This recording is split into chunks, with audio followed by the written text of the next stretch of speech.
Hey guys, just wanted to provide a little bit of an overview regarding a training technique that you'll see implemented into functional bodybuilding this week and probably going forward from time to time.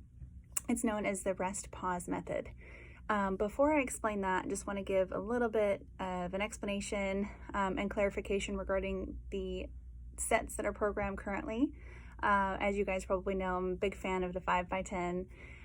So I wanted to give a little bit more guidance with that. When I say 5x10, think, or 3x12, whatever the case may be, think of that second number as a sweet spot. Sweet spot meaning it's the number that falls within a specific rep range. Now, it has been found to be that the time under tension when you're doing 8 to 12 reps is pretty optimal, which is why I go with 10. So in your set, at the beginning, if you're working with a challenging weight, you may be able to pump out maybe 12. Now on your next set, maybe 12 again, maybe 10, and towards the end, you might even fall off, end up being about 8. Now, that is pretty likely given the fact that we are supposed to be fully fatiguing those muscles by the end of each set. Now, if you are truly fatiguing your muscles, then you do need that 60 to 90 second recovery in between sets, which is prescribed. If you do not need that and you feel like you can jump right back into it and automatically hit the top of that range, the 12 or 15 or whatever it may be, then you're probably not working with heavy enough of a weight. What we're trying to do here is we're sending a stimulus to the muscle that the muscle needs to adapt. The muscle needs to adapt, meaning grow, in order to withstand the volume that we're putting it under or that time under tension with the weight and resistance involved. This also, the muscle growth, it's known as hypertrophy. I know many of you are familiar, but there's different methods of gaining hypertrophy and growing the muscle. So the standard sets that we often do, 5x10, as I mentioned, 3x12, things of that nature, those are great, and those should be done regularly.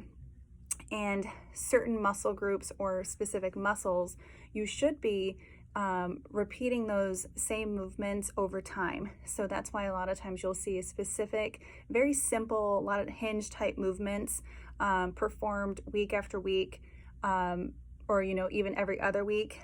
And you should see the weight increase in those reps.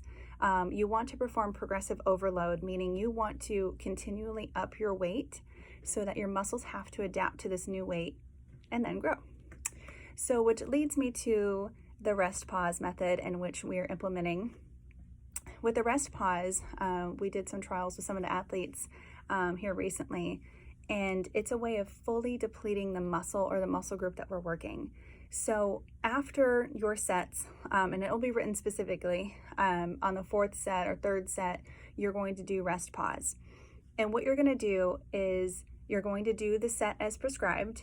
You're going to put down the weights and wait about 15 seconds. You're going to pick up the weight again and try to perform as many reps as you can. Now, since we're only allowing 15 seconds, that's not enough time for blood flow and oxygen to return to the muscle to do another full set. So what you'll see is the reps will taper each round you do after your 15 seconds rest. So, after you finish your 3rd or 4th set and you go in after 15 seconds, you may only be able to do 7. You wait 15 seconds, then you may only be able to do 4 or 5. Wait 15 seconds, and then you get to the point where you're truly at muscle failure.